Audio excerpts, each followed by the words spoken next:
स्वागत आहे तुमचं रुपालीच रेसिपी मराठीमध्ये। आज आपण करणार आहोत कुरकुरीत असा मसाला डोसा। चला तर मग रेसिपीला सुरुवात करूया। त्यासाठी एका भांड्यात 3 वाटी तांदूळ व 1 वाटी उडदाची डाळ स्वच्छ धुवून घ्यायची आहे। त्यात 1 चमचा मेथी दाणा टाकून 4 ते 5 तास भिजवण्यासाठी ठेवायचे आहे।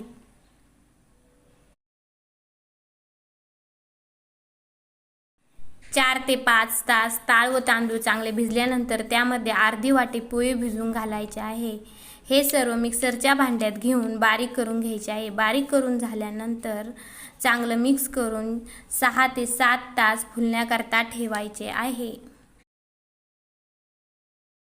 नंतर आपण तयार करून घेऊ बटाट्याचे भरीत। बटाट्याच्या भरतासाठी एक कढई गरम करून 2 चम्मच तेल टाकून त्यात जिरी, मोहरी व कढीपत्ता व हिंग टाकून त्यात बारीक कापलेला कांदा टाकायचा आहे।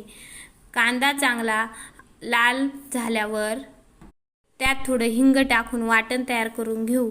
वाटण्यासाठी मिक्सरमध्ये 5 ते 6 हिरव्या मिरच्या, लसूण व आलं बारीक करून घ्यायचं आहे। सर्व बारीक केलेलं कांद्यामध्ये टाकायचे आहे।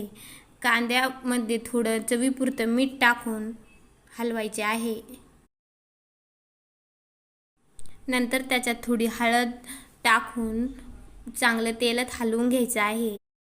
नंतर आपण उकडून घेतलेले बटाटे बारीक करून त्यामध्ये टाकायचे आहेत। 5 ते 6 मिनिट परतून घेऊन थोडी कोथिंबीर टाकून तयार आहे आपली बटाट्याची चटणी। पीठ चांगलं फुगल्यावर लागेल तितके पीठ एका भांड्यात घेऊन 1 चमचा साखर व चवीपुरतं मीठ टाकून घ्यायचं आहे। नंतर एक डोशाचा तवा घेऊन गरम करायला ठेवायचा आहे। तवा थोडा गरम झाल्यावर त्यात थोडे तेल टाकून थोडं डोशाचं पीठ टाकून गोल गोल फिरवायचं आहे। डोशाला 2 ते 3 मिनिट चांगलं लाल होईपर्यंत भाजून घ्यायचे आहे। डोसा चांगला भाजल्यानंतर त्यावर थोडे तूप टाकून आपण तयार करून घेतलेली बटाट्याचं भरीत टाकून घ्यायचं आहे आणि डोसा हळूवारपणे काढून घ्यायचा आहे। तयार झाला आहे आपला डोसा। अशाच प्रकारे आपण दुसराही डोसा तयार करून घ्यायचा आहे। तव्यावर थोडं तेल टाकून डोशाचं पीठ टाकून गोल गोल फिरून डोसा तयार करून घ्यायचा आहे।